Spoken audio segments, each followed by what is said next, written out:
and I am a volunteer from Santa Maria, California. I am 48 years old, and last year I was diagnosed with mild cognitive impairment. Now I know that this disease, it can destroy careers, relationships, and every day it robs me more and more of my memories.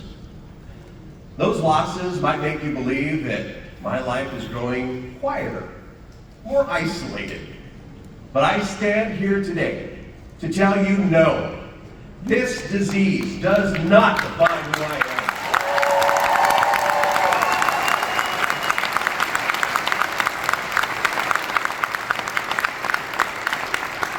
I am living my best life with MCI, and as a volunteer, I am using every opportunity to share my story far and wide. When I became a volunteer, my life got bigger. I started to be heard, I've done more, met more, reached more. Let me share my story with you. A few years ago, my family and I noticed the first few signs that something was wrong. I found myself having difficulty with work. Others were noticing too. My friends, families, co-workers, all were making excuses for my actions. Then one day I got lost coming home from work. I was in my hometown. I was in my car on a road that I'd driven thousands of times. And I had no idea where I was, where I had been, or even where I was going. All I knew was I needed to call my wife for help. Another turning point was when I was at home with my family again, and I came in from outside, and I saw an open package on the kitchen table addressed to me. I was so excited. I had been waiting for some special American flag socks that I was going to wear for my son's wedding.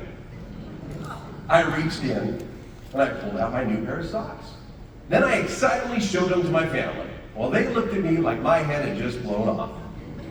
Apparently, just 5 minutes prior, I had done the exact same thing.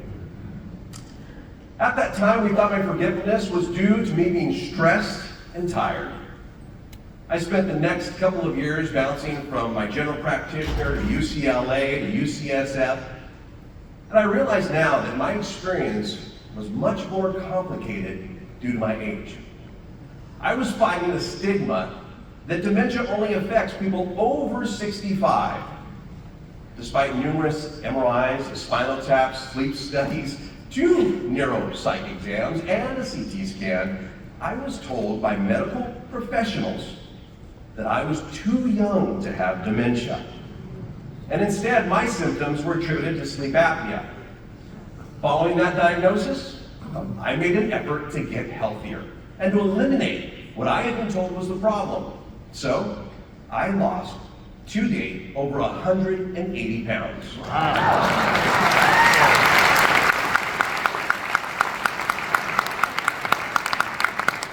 Unfortunately, my issues persisted after the weight loss, and I had to go back to seeking an accurate diagnosis. 2 years after my initial symptoms, I finally received one, MCI. To say this is not what I thought I'd be doing in my life right now is a huge misunderstatement. I often refer to how my best friend and wife of 25 years and I were set to enjoy our empty nest time. We were ready to play with our grandkids, maybe even start a new career in a new town altogether. Some of those things we can still plan to do together. Some we can't, which is really a loss. But Corey and I have chosen to focus instead on what opportunities, what doors my diagnosis has opened up for us. We, as individuals living with dementia, have spent our lives contributing to our families, to our careers, to our communities. We still have much value that we can bring to this world.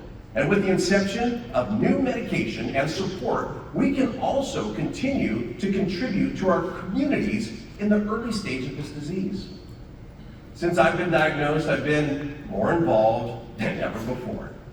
I've shared my story in local and national media. I've educated others as part of panels and conferences. I was selected to join the association's National Early Stage Advisory Group and a panel of which is a panel of individuals living with the disease who volunteer to share their stories on a national stage.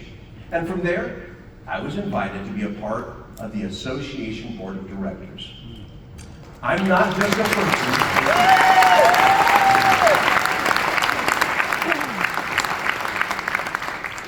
You see, I'm not just a person that's living with dementia. I am a leader in the fight against it.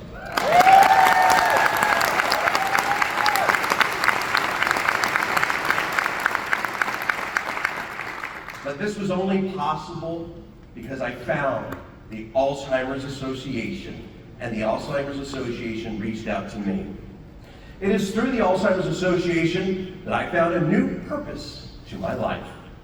It is due to the programs and events like the Walk to End Alzheimer's support groups and the Alzheimer's Impact Movement that I have had the wonderful opportunity to raise awareness, fundraise, network, and more for the mission of a world without Alzheimer's and other dementia-related diseases.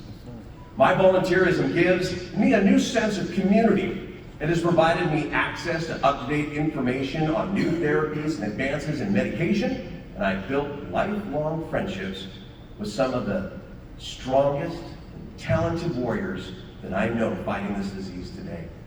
I feel it's important to speak for those who have lost the ability to speak for themselves due to this disease. I also want to change the perception of who is affected by this disease. I hope to highlight people under 65 who still have plenty of life to live well in their communities.